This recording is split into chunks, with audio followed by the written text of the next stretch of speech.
যদি কথা দাও দিন কায়েমে, অগ্রণী ভূমিকা রাখবে, তবে তোমাকে গান শোনাবো, যে গানে হৃদয়টা জাগবে, যে গানে হৃদয়টা জাগবে। যদি কথা দাও বন্ধু দিনের পথে দৃঢ় থাকবে, যদি কথা দাও দিন কায়েমে, অগ্রণী ভূমিকা রাখবে। আমার গানে যদি তোমার প্রাণে ইমানি দীপ্তি ছড়ায়, আমার সুরে যদি সবার মনে জিহাদের প্রেরণা যোগায়, আমার গানে যদি তোমার প্রাণে ইমানি দীপ্তি ছড়ায়, আমার সুরে যদি সবার মনে জিহাদের প্রেরণা যোগায়, তাহলে আমার এই কণ্ঠ আন্দোলনের কাজে লাগবে, তাহলে আমার এই কণ্ঠ আন্দোলনের কাজে লাগবে। যদি কথা দাও বন্ধু দিনের পথে ধীর থাকবে, যদি কথা দাও দিন কায়েমে, অগ্রণী ভূমিকা রাখবে, তবে তোমাকে গান শোনাবো, যে গানে হৃদয়টা জাগবে, যে গানে হৃদয়টা জাগবে। আমার গান যদি জাগাতে পারে মুক্তির নব চেতনা, আমার সুর যদি ভোলাতে পারে আঘাতের শত বেদনা, আমার গান যদি জাগাতে পারে মুক্তির নব চেতনা, আমার সুর যদি ভোলাতে পারে আঘাতের শত বেদনা, তাহলে আমার এই কণ্ঠ সকল বাধাকে রুখবে, তাহলে আমার এই কণ্ঠ সকল বাধাকে রুখবে। যদি কথা দাও বন্ধু দিনের পথে ধীর থাকবে, যদি কথা দাও দিন কায়েমে, অগ্রণী ভূমিকা রাখবে, তবে তোমাকে গান শোনাবো, যে গানে হৃদয়টা জাগবে, যে গানে হৃদয়টা জাগবে, যে গানে হৃদয়টা জাগবে। ওই রকম বেয়াদবদের দাম আল্লাহর কাছে নাই। আল্লাহর হাবিব বলেছেন ওই নারীদের দাম আল্লাহর কাছে সবচাইতে বেশি যারা নেককার মহিলা, আবেদা সালেহা মুমিনা। তারা কারা? যাদের চরিত্র হবে হযরত রাবিয়া বসরির মতো, ঠিক কিনা? যাদের চরিত্র হবে হযরত খাতুনে জান্নাত ফাতেমার মতো, যাদের চরিত্র হবে আম্মা জান আয়েশাতুল হুমায়রার মতো। কিন্তু আজকে সমাজের মধ্যে আমার মা বোনদের বেশিরভাগ চরিত্র হয়ে গেছে ওই তসলিমা নাসরিনের মতো। যেই তসলিমা নাসরিন বলেছে পেট আমার পেটের ভিতরে আমার স্বামীর সন্তান নেব নাকি আমার বয়ফ্রেন্ডের সন্তান নেব, এটা আমার ব্যাপার। নাউজুবিল্লাহ। তার কথা হলো পেট হলো আমার শরীর, আমার এই শরীরকে কার কাছে আমি ওপেন করব, কার কাছে ওপেন করব না, এটা আমার ব্যক্তিগত ব্যাপার, এটা আমার পার্সোনাল ইখতিয়ার। জোরে কর নাউজুবিল্লাহ, আর জোরে কর নাউজুবিল্লাহ। অথচ আল্লাহর হাবিব বলেছেন দায়ুসুনা ইয়াদখুলুল জান্নাহ, দায়ুস কখনো জান্নাতে প্রবেশ করবে না। ও মা বোনেরা শোনো শোনো, শুধু তাই না, আল্লাহর নবী বলেন দায়ুস মহিলাদেরকে এমন দূরে রাখা হবে জান্নাত থেকে, জান্নাতের ঘ্রাণও তারা পাবে না। অথচ বুখারীর বর্ণনা এসেছে জান্নাত থেকে 500 বছর দূরে থাকতে জান্নাতি ব্যক্তিরা তাদের নাকের মধ্যে জান্নাতের ঘ্রাণ পাবে। আব্দুল কাদের জিলানীর আম্মা উনি বলতেছে, হুজুর আমি তো কোনো মিথ্যার আশ্রয় নেই নাই। বলেন আপনি মিথ্যা কথা বলেছেন। ওই মহিলা কাঁপতে শুরু করেছে, কারণ হলো উম্মুল খায়ের ফাতেমা উনি এমন একটা মহিলা যেই মহিলার জীবনে বেগানা পুরুষকে তার চেহারাটা দেখায় নাই।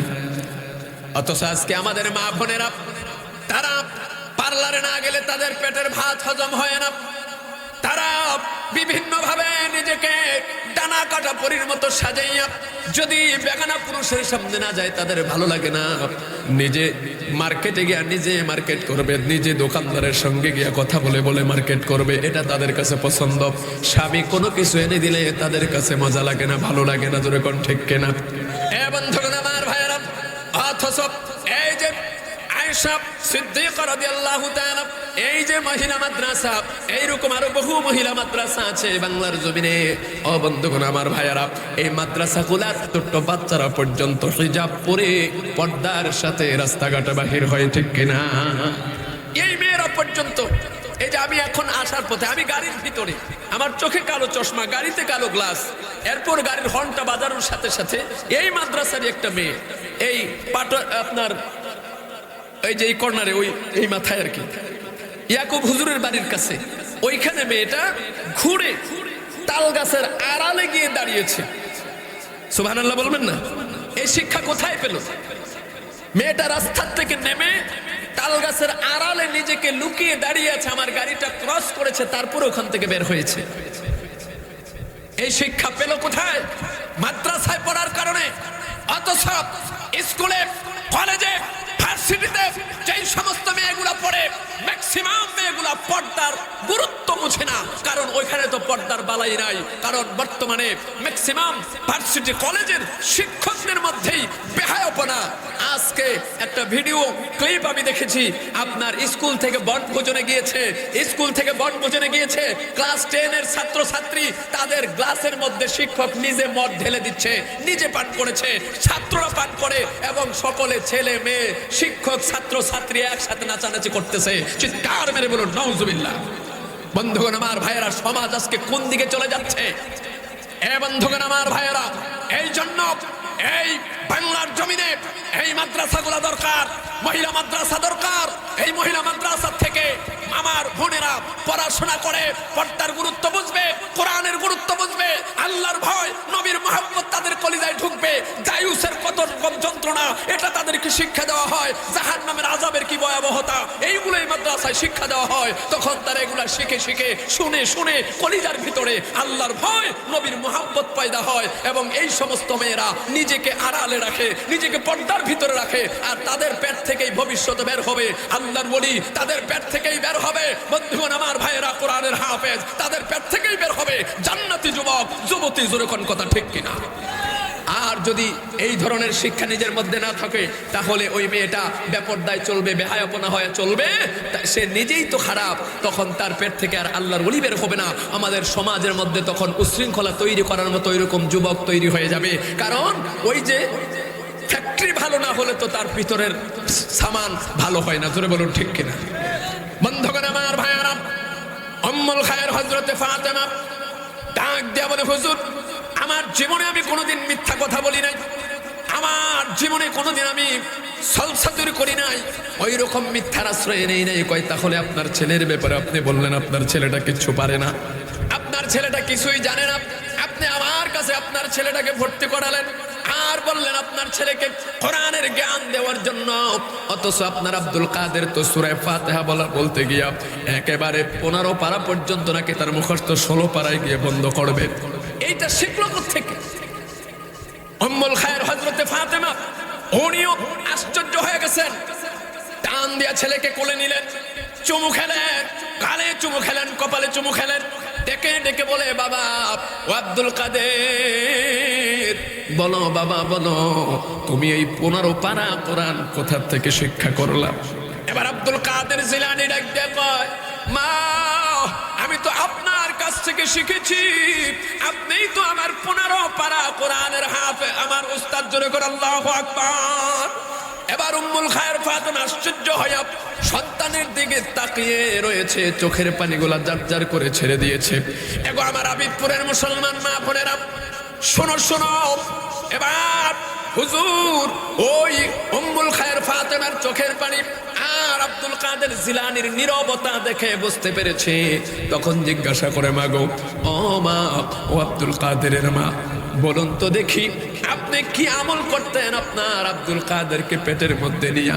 আপনার আব্দুল কাদের যখন আপনার পেটের মধ্যে ছিল, এরপর থেকে আমলগুলা কি করতেন একটু বলেন। এইবার উম্মুল খায়ের ফাতেমা বলে, হুজুর আমি আমার অতীতে যা আমল করতাম, আমার আব্দুল কাদের জিলানীকে পেটের মধ্যে নিয়ে আমি ওই আমলই করেছি। অতীতে আমি নামাজ ছাড়ি নাই। আমার আব্দুল কাদের জিলানী, আমার আব্দুল কাদের যখন আমার রেহেমে আসছে, তখন আমি নামাজ ছাড়ি নাই। অতীতেও আমি জীবনে মিথ্যা কথা বলি নাই, এরপরেও মিথ্যা কথা বলি নাই। আমি অতীতেও কোনো বেগানা পুরুষের সামনে আমার চেহারা ডিসপ্লে করি নাই, এখনো আমি করি না। আমার আব্দুল কাদের জিলানীকে পেটের মধ্যে নিয়েও আমি কি করি নাই, বেগানা পুরুষের সামনে যাই নাই। হুজুর আমার সন্তানকে আমি পেটের মধ্যে নিয়ে কোনোদিনও বাড়ির বাহির ওইভাবে যাই নাই, অথচ বর্তমান আমার মা বোনেরা 8-9 মাসের পেটের মধ্যে বাচ্চা নিয়েও মার্কেটের মধ্যে যায়। কথা কোন ঠিক কি ঠিক না? 8-9 মাস হয়ে গেছে পেটের মধ্যে বাচ্চা আছে, তখন তার শরীরের অবস্থাটা কি? ঠিক মতো হাঁটতেও পারে না। কথা বলুন ঠিক কিনা? 7-8 মাস যখন হয়ে যায়, তখন একটা মহিলার শারীরিক অবস্থা, শারীরিক গঠনটা কি অবস্থা হয়? ওই অবস্থায়ও অনেক নির্লজ্জ মহিলা, তাদেরকে মার্কেটে দেখা যায়, তাদেরকে বিভিন্ন মার্কেটের দোকানে দেখা যায়, রাস্তাঘাটে হাঁটতে দেখা যায়। কথা কোন ঠিক কিনা? অথচ আগেকার মা বোনেরা তারা পর্দার সাথে থাকতো, তারা পর্দার সাথে থাকতো। ওই মায়ের পেটের মধ্যে যে সন্তান আছে, এটা তার পাশের ঘরের লোকজনেও জানতো না। কথা বলুন ঠিক কিনা? তারা এমন ভাবে চলাফেরা করতো, তার শরীরকে যেন অন্য কেউ না দেখে, ভাসুর শ্বশুর বাড়ির দেবর অন্যান্য পুরুষরা যাতে না দেখে, যতক্ষণ পর্যন্ত সে সেফ থাকতে পারতো থাকতো, ঘরের ভিতরে থাকতো। বাচ্চা হওয়ার পরে যখন দেখতো যে ঘরের মধ্যে আপনার চতুর্পাশে দেখা যায় বেত কাটা দিয়ে, আগে বেড়া দিত না, বেত কাটা দিয়ে বেড়া দিত, তারপরে ঘরের কোণার মধ্যে লোহা ঝুলাইয়া রাখতো, আগেকার সিস্টেম আর কি। তো বেত কাটা দিয়ে যখন বেড়া দিত, তখন বুঝতো কিরে বেত কাটা দিয়ে বেড়া দিছে কে? অমুকের ঘর। কই শোনো না, অমুকের তো ছেলে হয়েছে, মেয়ে হয়েছে। অথচ পুরা লম্বা একটা সময় কাটিয়েছে ওই আল্লাহর বান্দির, কোনো এলাকার মানুষে খবর পায় নাই, বাড়ির মানুষেও জানে না তার ঘরে বেবি আছে, বাড়ির পুরুষরা জানে না, মহিলারা জানে। ঠিক কিনা জোরে কর? কিন্তু এখন বাড়ির মানুষে জানার আগে হসপিটালের ডাক্তারে জানে। কথা কোন ঠিক কিনা? ডাক্তারকে ভিডিও কল দিয়ে দেখায়, ডাক্তারের সাথে ভিডিও কলে কথা বলে, ডাক্তারের সাথে পরামর্শ করে, স্বামীকে বারবার ধমক দেয়, তুমি যে ইনকাম করতেছো আর খাইতেছো, খবর আসেনি? খবর আসেনি তোমার যে সন্তান পেটে আসতেছে, টাকা জোগাড় করো না কেন? শুধু সিজার লাগে, সিজার তো লাগবো, টাকা জোগাড় করো। 40-50 হাজার 1 লাখ টাকা আগে থেকেই ব্যাংকে জমা করে রাখে। আল্লাহ কয় তোর যেমন নিয়ত আমি এমনই করব। এই জন্য ওই গজব, সিজার নামক গজব আজকে আমাদের মধ্যে আসতেছে। কথা বলুন ঠিক কিনা? যেমন সিন্নি এমন বতর বতর। কথা কোন ঠিক কিনা? যেমন সিন্নি এমন ভাতর বতর, তোমার নিয়ত যেমন ঠিক তেমনই হবে। আজকে তোমার পেটে সন্তান তোমার কনসেপ্ট করার সাথে সাথে তুমি চলে যাও দৌড় দিয়ে হাসপাতালে, এটা কি ছেলে না মেয়ে এটা দেখার জন্য। কেন? আমার মা বোনেরা, অথচ উম্মুল খায়ের ফাতেমা সে বলতেছে, হুজুর আমার পেটে আমার কাদের আসছে, আমার স্বামী ছাড়া, আমার বাড়ির মানুষ ছাড়া, মহিলাদেরকে ছাড়া অন্য কেউ জানতে পারে নাই, জানতে দেই নেই। বন্ধুগণ আমার ভাইয়েরা, এবার হুজুর বলতেছে আর কি আমল করছেন বলেন, কি স্পেশাল আমল করতেন আপনি? এবার উম্মুল খায়ের ফাতেমা বলতেছে, হুজুর আমি আমার আব্দুল কাদেরকে 2 বছর পর্যন্ত আমি দুধ পান করিয়েছি, আমার বুক থেকে দুধ পান করিয়েছি। ওরে ভাই, মাকে কেন মহাব্বত করবা না? কেন মহাব্বত করবা না, ভালোবাসবা না? যে মা দুঃখিনী তোমাকে পেটের মধ্যে নিয়ে কত যন্ত্রণা সহ্য করেছে, ওই মা দুনিয়ার জমিনে তোমাকে আনার পরেও মা যখন বেহুশ হয়ে যায়, মা বেহুশ হয়ে জমিনের মধ্যে পড়েছে, তোমার চিৎকারের আওয়াজ শোনার সঙ্গে সঙ্গে মা আওয়াজটা চলে গেছে, ওই চিৎকারের আওয়াজটা মেডিসিনের কাজ করেছে। বিনা মেডিসিনে, উইদাউট মেডিসিনে ও তোমার মা তার জ্ঞান ফিরে এসেছে। ওই মা তোমার প্রসব বেদনা, সমস্ত দুঃখ যন্ত্রণাগুলা ভুলে গিয়ে তুমি সন্তানের চেহারা দেখে সাথে সাথে তোমাকে টান মেরে কোলে নিয়ে রক্ত মাখা অবস্থায়, ও ভাইয়েরা, তুমি সন্তান আজকে মায়ের সঙ্গে খারাপ আচরণ করো যুবক, তোমার রক্ত মাখা চেহারাটার মধ্যে মা চুমা দিয়া তোমাকে বুকের মধ্যে জড়াইয়া রাখছে, ঠিক কিনা? শুধু তাই না, এরপর থেকে তোমাকে 2 থেকে 2.5 বছর তোমাকে দুধ পান করিয়েছে। 1 ফোঁটা নয়, 2 ফোঁটা নয়, 1 মুন নয়, 2 মুন নয়। হাদিসের ভাষায় এক একটা সন্তান তার মায়ের বুক থেকে 9.5 মুন দুধ পান করে। কেমন দুধ আল্লাহ তাও জানিয়ে দিয়েছেন। ওয়াফি সাদুহু ফি আমাইন, এমন দুধ তোর মায়ের বুক থেকে আমি তোকে পান করিয়েছি। বান্দা শোনো, যেই দুধ না গরম না ঠান্ডা, না ঘন না পাতলা, না মিষ্টি না পানসাপ, এমন দুধ 9.5 মুন দুধ পান করেছো। ওই মা, তোমার ওই মায়ের ঋণ যদি তুমি শোধ করতে হাজারো চেষ্টা করো, বান্দা শুনে রাখো, শরীরের চামড়া কেটে পাপোশ বানিয়ে দিল, ওই মায়ের ঋণ শোধ করা সম্ভব হবে না, ঠিক কিনা? বন্ধুগণ আমার, ভাইয়েরা, এবার উম্মাহাতুল মুমিনিন উম্মুল খায়ের হযরত ফাতেমা ডাক দিয়ে বলে, হুজুর, আমি আমার আব্দুল কাদেরকে যখন দুধ পান করাতাম তখন আমি মনে মনে ভাবতাম, আমার তো এই মুহূর্তে কোনো কাজ নাই, আমি আমার কলিজার টুকরা সন্তানকে দুধ পান করানোর জন্য বসেছি, এখন আমার তো কোনো কাজ নাই, তাহলে আমি অযথা সময়টা কেন নষ্ট করব? হুজুর, আমি নিজে 30 পারা কোরআনের হাফেজা, সুবহানাল্লাহ বলেন, নিজে 30 পারা কোরআনের হাফেজা। আজকে এই মাদ্রাসার মধ্যে আমার মা বোনদেরকে, ওই ছোট্ট ছোট্ট বোনগুলাকে কোরআন শিক্ষা দেওয়া হয়, কোরআনের হাফেজা তাদেরকে বানানো হবে। কথা বলুন, ঠিক কি ঠিক না? তারা কোরআন মুখস্থ করে, অথচ এমনও মানুষ আছে বন্ধু, সূরা ফাতিহাটা ঠিক মতো বলতে পারেন না।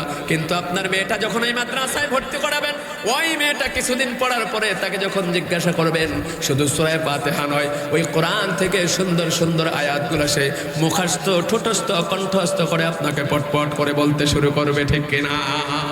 বিভিন্ন মাসলা মাসাইল, বিভিন্ন হাদিস আপনাকে শোনাবে।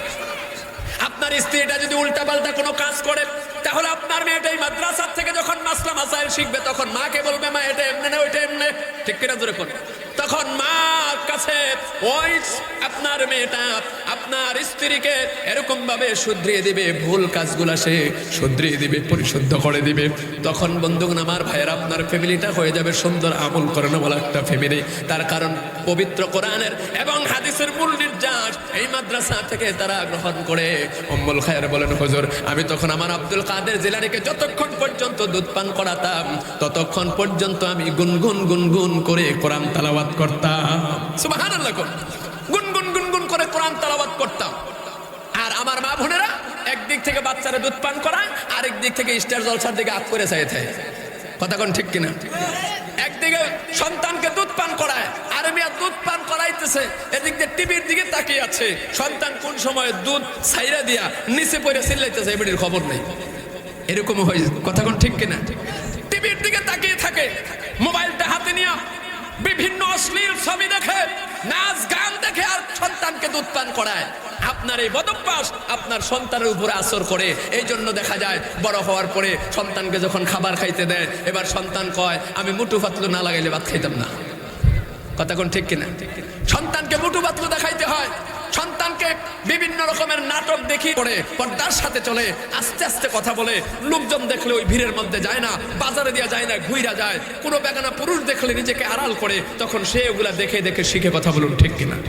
বন্ধুগণ আমার, ভাইয়েরা, একজন পর্দাশীল নারীর দাম কত? একজন পর্দাশীল নারীর এই জবানের দাম কত একটু শুনুন। আল্লাহর এক বান্দা, 2 জন যুবক ব্যাচেলর থাকে, তো পালাক্রমে তারা রান্না করে। পালাক্রমে কি করে? রান্নার কাজ একদিন একজনে করে, আরেকদিন একজন অফ থাকে, আরেকজনে করে, এইভাবে করে। তো একদিন এক বন্ধু দেখতেছে যে দোস্তকে রান্নাঘরে পাঠাইছে, ওই দোস্ত চুলার ভিতরের আগুনটা নিভে গেলে তার ডান হাত ঢুকাইয়া দিয়ে আগুন লাড়া দিয়ে আগুন জ্বালাইয়া দেয়। সুবহানাল্লাহ। কয়েকবার দেখছে, দেখার পরে ওই লোকটা আশ্চর্য হয়ে গেছে, কি ব্যাপার? ও চুলার ভিতরে হাত দেয়, চুলার ভিতরে হাত দিয়া তারপরে এরকম নাড়া দিয়ে আগুন জ্বালায় দেয়, ঘটনা কি তার হাত পুড়ে না?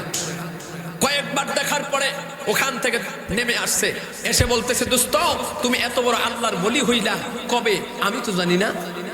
কই কি বলো তুমি, আমি আবার আল্লাহর ওলি হইলাম কেমনে? কই এই যে তুমি চুলার ভিতরে আমি দেখতেছি আগুন নিভে গেলে হাত দিয়া তারপরে নিজে আগুনগুলাকে এরকম ভাবে হাত দিয়া নেড়ে দাও, লাড়া দিয়া তারপরে আগুন জ্বালায় দাও, তোমার হাত পুড়ে না, ঘটনা কি?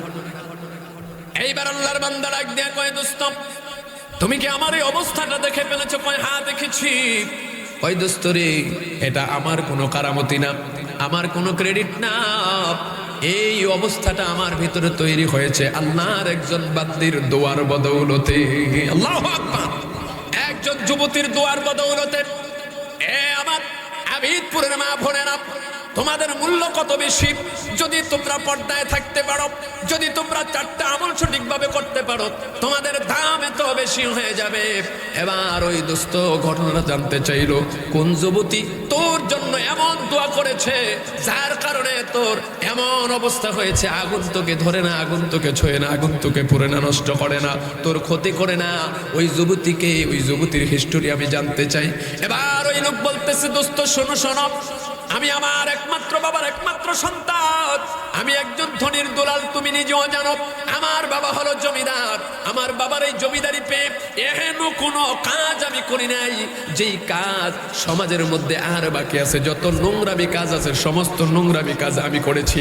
আমি মদ খাওয়া থেকে শুরু করে, আমি জেনা থেকে শুরু করে অত্যাচার অন্যায় যত কাজ আছে আমার এই যৌবনটার মধ্যে এই জীবনে করেছি ও দোস্ত। কিন্তু হঠাৎ করে একদিন আমাদের বাড়ির আঙিনায় বসে আছি, কিন্তু এই রাস্তা দিয়ে একজন পর্দাশীল নারী হেঁটে গিয়েছিল, যার শুধু চক্ষুগুলা দেখা গিয়েছে, তার এই চক্ষু যুগল হরিণের মতো টানা টানা চক্ষু শুধু আমি দেখেছি। ওই চক্ষু দেখেই আমি তার প্রেমে পড়ে গিয়েছিলাম। আমি আমার আব্বার কাছে বলেছি, আব্বা জীবনে বহু অন্যায় করেছি, অপরাধ করেছি বাবা, বহু কিছু চাইছি, এমন কিছু জিনিস চাই নাই যা বাদ পড়েছে, যা চাইছি সব তুমি আমাকে দিয়েছ। এমন কিছু বাবা আছে না সন্তানের মন রক্ষা করতে গিয়া, যেই পোলায় এখনো নাকে টিপ দিলে দুধ বাইরে, একটা কথার কথা, এইটারও বায়না ধরার কারণে 15-20 হাজার টাকা দিয়ে অ্যান্ড্রয়েড মোবাইল সেট কিনা যায়, কথা এখন ঠিক কিনা? আবার আমার কিছু মা বোনেরা আছে, সন্তান বায়না করলে স্বামী তো বিদেশ আছে, তার কারণ কামাই করে তো বেড়ায়, মাথার কাম পায়ে ফেলে ইনকাম করে বেড়ায়, আপনার তো কোনো অসুবিধা নাই। আপনি তখন বেড়ার ধমক দেন, তোমার ছেলে একটা মোটর সাইকেল না চাইছে, 2.5 লাখ 3 লাখ টাকা দাম, টাকা কার লাগে কামাই করো, আমার কলিজার টুকরা সন্তান সে মোটর সাইকেল চাইছে, তাকে কিনে দিতে হবে। তখন দেখা যায় আপনার সন্তানের বায়না ধরার কারণে আপনি তাকে মোটর সাইকেল কিনে দিয়ে দেন, আপনি তাকে 15-20 হাজার টাকা তার হাতে দিয়ে দেন মোবাইল কেনার জন্য, অথচ এই মোবাইলে তাকে ধ্বংস করে দিচ্ছে, কথা কোন ঠিক কিনা? বন্ধুগণ আমার ভাইয়েরা, ওইদিকে আমি যাব না, সময় কম। এবার ওই লোকটা বলতেছে, আমার বাবাকে আমি বললাম, বাবা জীবনে যা চাইছি তা দিয়েছ, ও বাবা অনেক খারাপ খারাপ জিনিসও তোমার কাছে বায়না করেছি, তুমি তা পূরণ করেছ, তবে আজকে একটা জিনিস চাইবো, এরপর থেকে আর কিচ্ছু চাইবো না। কয়ের পরে ভালো হয়ে যাবি, কহা ঠিক আছে কি? কয় বাবা এই রাস্তা দিয়া কিছুক্ষণ আগে একটা মেয়ে হেঁটে গিয়েছে, যার আপাদমস্তক মাথার তালু থেকে পায়ের তালু পর্যন্ত সমস্তটা পর্দায় ঢাকা, তার শুধু চক্ষু আমি দেখেছি, এই চক্ষু যুগল হরিণের মতো টানা টানা চোখ, এই দুটো চোখ শুধু বোখরার ফাঁকে দিয়ে আমি দেখে তার প্রেমে পড়ে গিয়েছি। বাবা আমি তোমার কাছে আর কিচ্ছু চাই না, আমি চাই যেই কোনো মূল্যে ওই মেয়েটাকে আমার বউ বানায় দাও, তাকে আমাকে বিয়া করায় দাও, এরপরে আমি ভালো হয়ে যাবার কিচ্ছু চাই না। এবার ওই লোক বলতেছে, আচ্ছা দেখি খোঁজ খবর নিয়ে দেখি ওই মেয়েটা কার মেয়ে। এবার খোঁজ খবর নিতে নিতে নিতে নিতে দেখে ওই মেয়েটা একটা গরিবের সন্তান। ও বন্ধু, বর্তমান ম্যাক্সিমাম পয়সাওয়ালার মেয়েগুলা নির্লজ্জতায় বসবাস করতেছে, জোরে বলুন ঠিক কিনা? আবার এমনও কোটিপতি পয়সাওয়ালার মেয়ে আছে, তারা তাদের চেহারা কোনো বেগানা পুরুষ দেখে না, এমনও আছে, তবে এই সংখ্যাটা খুব কম, কথা বলুন ঠিক কিনা? এই সংখ্যাটা খুব কম, কারণ হ্যাঁ তো টাকা পয়সার অভাব নাই, কোটি কোটি টাকা, হেরা মেয়েরে ব্যারিস্টার বানায়, ইঞ্জিনিয়ার বানায়, সফটওয়্যার ইঞ্জিনিয়ার বানায়, তারপরে আপনার বিমানবালা বানায়। আর আমরা যারা গরিব আছি, আমগো মেয়েরে তো আর ওই দিকে নিতে পারি না, আমরা কি করবো? এই ফেসায় ফুসাইয়া এই আইনা আয়েশা সিদ্দিকা মহিলা মাদ্রাসার মধ্যে, এরকম মাদ্রাসাগুলোর মধ্যে আইনা ভর্তি করাই দেয়, ভর্তি করায় দিল, যদি এইখানে থেকে ইঞ্জিনিয়ার ব্যারিস্টার বড় বড় অফিসার মাস শেষে 1 লাখ 1.5 লাখ 2 লাখ টাকা বেতন পাবে, এইরকম না হইলেও এই মাদ্রাসায় পড়াশোনা করে আমার আপনার মেয়েটা, আমার আপনার জীবনটা দুনিয়ার সমস্ত সম্পদের চাইতে দামি সম্পদ হয়ে যায়, জান্নাতি হয়ে যাবে। জোরে কোন ঠিক কিনা? শুধু সে জান্নাতি হবে না, আপনি বাবা হিসাবে আপনাকেও জান্নাতে নিয়ে যাবে, আপনি মা হিসাবে আপনাকে জান্নাতে নিয়ে যাবে, আপনি ভাই হিসাবে আপনাকে জান্নাতে নিয়ে যাবে। আর দুনিয়া কুল্লুহা মাতা ওয়া খায়রুল মাতা দুনিয়া ইমরাতুস সালিহা। এই দুনিয়ার সমস্ত কিছু সম্পদ, তার মধ্যে দামি সম্পদ হলো নেককার মহিলা। আর এই নেককার মহিলা বানানোর ফ্যাক্টরি হচ্ছে এই আয়েশা সিদ্দিকা রাদিয়াল্লাহু তাআলা আনহা মহিলা মাদ্রাসাগুলো। কথা বলুন ঠিক কিনা? জোরে বলুন ঠিক কিনা? আমার বন্ধুগণ, আমার ভাইয়েরা, এবার ওই লোকটা খোঁজ খবর নিয়ে খোঁজ খবর নিতে নিতে শেষ পর্যন্ত খবর পাইল অমকের মেয়ে কিন্তু গরিব, এরপরও ছেলে যেহেতু বায়না করেছে, ওই লোকটা বেচারার কাছে গিয়ে হাত করজোর করে বলছে, ভাই আমার একটা মাত্র সন্তান, আমি এই এলাকার জমিদার, আমাকে তুমি চিনো? বলে, হ্যাঁ আপনাকে তো আমি চিনি, আপনি একজন বড় পয়সাওয়ালা। তবে মনে মনে বলতেছে সব হারাম টাকা, সুদের টাকা, ঘুষের টাকা। এরকম পয়সাওয়ালা আছে না নেই? আমার একটা মাত্র সন্তান, আমার সমস্ত স্থাবর সম্পত্তির মালিক আমার ছেলেটা। আমি ভাই তোমার কাছে কিচ্ছু চাই না, আমি একটা ভিক্ষা চাই। আমার ছেলেটা আমার কাছে বায়না ধরেছে, আমার ছেলেটা ভালো হয়ে যাবে, আমার ছেলেটার কাছে তোমার মেয়েটা বিয়ে দাও। আমি তোমার কাছে একটা সুতারও দাবি করি না, আমি কিচ্ছু চাই না। এবার ওই লোকটা বলতেছে, যা বলছেন আর একটা শব্দ বাড়ায় বলবেন না। আপনার কোটি টাকা থাকতে পারে, আপনার হীরা মানিক মুক্তা জহরতের মালিক আপনি হতে পারেন, কিন্তু আপনার হীরা মানিক মুক্তা জহরতের চাইতে আমার কলিজার টুকরা মেয়েটার দাম অনেক বেশি। আল্লাহু আকবার। তার কারণ হলো তার সিনায় 30 পারা কোরআন আছে, সে আল্লাহর ভয় করে, পর্দা করে। আর আপনার ছেলের ব্যাপারে জানতে পেরেছি, আপনার ছেলেটা একটা লম্পট, একটা লুচ্চা, একটা বদমাইশ। আপনার ছেলের সাথে আমার মেয়ের কখনো মিল হতে পারে না। কথা বলুন ঠিক কিনা? বন্ধুগণ, আমার ভাইয়েরা, এইবার তাকে প্রত্যাখ্যান করে দিলে, লম্বা ঘটনা 5 মিনিটে শেষ করে দিচ্ছি। এবার তার বাবা যখন ফিরে আসছে, এসে সমস্ত ঘটনা খুলে বলছে যে তোর জন্য আজকে আমি অপমানিত হইলাম একটা গরিব লোকের কাছে, তোর জন্য আজকে অপমানিত হইলাম। ওই মেয়ের কথা তুই ভুলে যা, কিন্তু ছেলেটা নাসুর বান্দা, ছেলেটা তো তার ওই দুইটা চক্ষু দেখেই তার প্রেমে পড়ে গেছে, আশিক হয়ে গেছে। বন্ধুগণ, আমার ভাইয়েরা, এবার ওই মেয়েটাকে কি করবে, কিভাবে পাবে, বিভিন্ন পর্যায়ে চেষ্টা করে তদবির করেও পেল না। মেয়েটাকে অন্যত্রে আল্লাহর এক বান্দার সাথে, একজন পরহেজগার মুত্তাকির সাথে তার বিয়ে হয়ে গেল, অন্য গ্রামে চলে গেছে। কিন্তু ওই সময় একটা মহামারী আসছে। মহামারী আসার পরে ওই ছেলের বাবা বলতেছে, জীবনে যা কাম কুকাম কম করি নাই, এখন এই মহামারীর মধ্যে দেখি আমার সম্পদ থেকে কিছু সম্পদ বিভিন্ন গ্রামের মানুষগুলো এখন বিপদে আছে, দুর্ভিক্ষ চলতেছে, তাদের কাছে বিলীন করে দিয়ে, বন্টন করে দিয়ে দেখি না মানুষের কিছু ভালোবাসা পাওয়া যায় কিনা। ওই এলাকার মধ্যে যে এলাকায় মেয়েটার বিয়ে হয়েছে, ওই এলাকায় পাঠাইছে ছেলেটাকে, যাও তুমি কিছু ত্রাণ নিয়ে গাড়ি ভর্তি করে এলাকার মধ্যে চলে যাও। ওইখানে যাবার পরে এবার ত্রাণ দেওয়া শুরু করেছে। একের পর এক সিরিয়ালে আস্তে আস্তে একটা টাইমে দেখা গেছে ওই যে আল্লাহর বান্দি, তার গ্রাম থেকে অন্য গ্রামে বিয়ে হয়েছে, ওই তার আশিকা, এই আশিকা তার সিরিয়ালের মধ্যে তার সামনে এসে দাঁড়াইছে। ওই সময় পর্দা করা, মাথার থেকে তার পায়ের তালু পর্যন্ত ঢাকা, হাত মৌজা, পাও মৌজা পরা, কিন্তু তার চক্ষু তো খোলা, কারণ চক্ষু তো বন্ধ করা যায় না। ঠিক না? এই চক্ষু দেখেই সে চিনে ফেলেছে, এটা তো আমার সেই মহিলাটা, এটা তো আমার সেই আশিকা যার প্রেমে আমি হাবুডুবু খেয়েছি, এই মেয়েটা। তখন তাকে দেখেই বলতেছে, শোনো, তুমি যতই পর্দার আড়াল করো তোমার নিজেকে, আমি কিন্তু তোমাকে চিনে ফেলেছি। তোমাকে তো বিয়ে করতে পারলাম না, তুমি প্রত্যাখ্যান করেছো, আমার বাবাকে অপমান করেছো।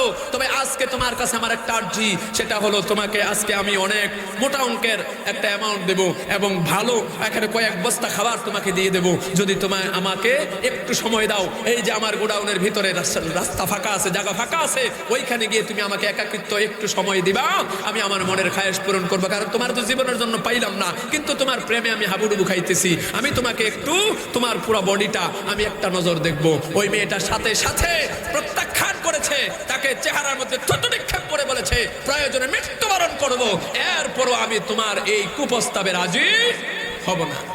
এ বন্ধুগণ, আমার ভাইয়েরা, এইবার মেয়েটা ওখান থেকে যখন চলে গেছে, সাথে ছিল ছোট ছোট বাচ্চাগুলো বলতেছে, মা গো, কি এমন কথা তোমাদের সঙ্গে হয়েছে যেই কারণে অন্য মানুষরা খাবার নিয়ে যায়, তোমাকে খাবার দিল না?